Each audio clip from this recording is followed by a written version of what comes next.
एक interesting report और information आपको देना चाहते हैं। और बग्गा साहब, आप भी ध्यान से सुनिएगा कि एक और जहाँ ज़बरदस्त नौकरियों की डिमांड है भारत में, स्पेशली कुछ कुछ ऐसे सेक्टर्स हैं, कुछ कुछ ऐसी जगह हो रही है जहाँ पर अब कर्मचारियों की छटनी भी हो रही है, नौकरियाँ जा भी रही है। बहुत इंटरेस्टिंग इन्फॉर्मेशन निकाली। स्टैगफ्लेशन का जो डर है उसके चलते हुए नौकरियाँ भी जा रही। तो अरमान हमारे साथ हैं ये इन्फॉर्मेशन लेकर। पहले अरमान आप बताइए, फिर मैं बग्गा साहब से भी इस पे ओपिनियन लूँगा। तो बताइए क्या डिटेल्स है आपके पास। सर, सबसे पहले कि ये जब स्टैगफ्लेशन की जब बात हो रही है तो पहले ये क्लियर करना जरूरी कि स्टैगफ्लेशन क्या है। स्टैगफ्लेशन मतलब ऐसी सिचुएशन है, और ये सबसे ज़्यादा भयानक सिचुएशन होती है। उसका रीज़न ये है कि आपकी इकोनॉमिक ग्रोथ कम हो रही है, कर्मचारियों को निकाला जा रहा है, पर उसके साथ साथ इन्फ्लेशन बढ़ता जा रहा है। मतलब एक तो जो आपकी या तो इनकम है वो कम होती जा रही है, पर इन्फ्लेशन फिर भी हाई पर जाता जा रहा है, तो जो आपका बचा हुआ पैसा है उसकी भी वैल्यू कम होती जा रही है, और ये सिचुएशन सबसे पैथेटिक होती है। अब इन तीनों पैरामीटर्स पे हमने पॉइंटर्स निकाले हैं। जैसे जो सबसे पहला पैरामीटर है, इकोनॉमिक ग्रोथ में काफ़ी धीमापन। अब जैसे आईएमएफ में जब डावोस में जब मैनेजिंग एडिटर ने बयान चालू किया था, तो उन्होंने सबसे पहले बयान देते हुए ये वर्डिंग कहे थे, होराइजन हैज़ डार्कन्ड। उसका मतलब यह है, वो ये कहना चाह रहे हैं कि आगे वो देख रहे हैं कि काफ़ी धीमापन संभव है, और उसी के साथ साथ उन्होंने ये भी कहा कि वो उनको ऐसा लग रहा है कि आने वाले समय में काफ़ी देश ऐसे हैं जो रिसेशन में जा सकते हैं।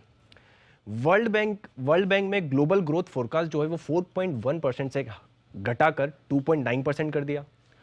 2022 में उनका ये कहना है कि वर्ल्ड बैंक में बहुत सारे देश ऐसे हैं जो इस रिसेशन में जा सकते हैं।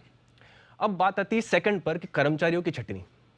अब आप देखेंगे नोवार्टिस लगभग 8,000 एम्प्लॉयज़, इनका रिस्ट्रक्चरिंग का भी प्लान है, पर 8,000 एम्प्लॉयज़ को ये ले ऑफ करने वाले हैं, उनको हटाने वाले हैं। Coinbase global 1,000, Tesla 200, Byju's 600, Netflix 450, cars 24 600। ये लिस्ट एक एंडलेस है जो लगातार अपने एम्प्लॉयज़ को बाहर निकालती जा रही है।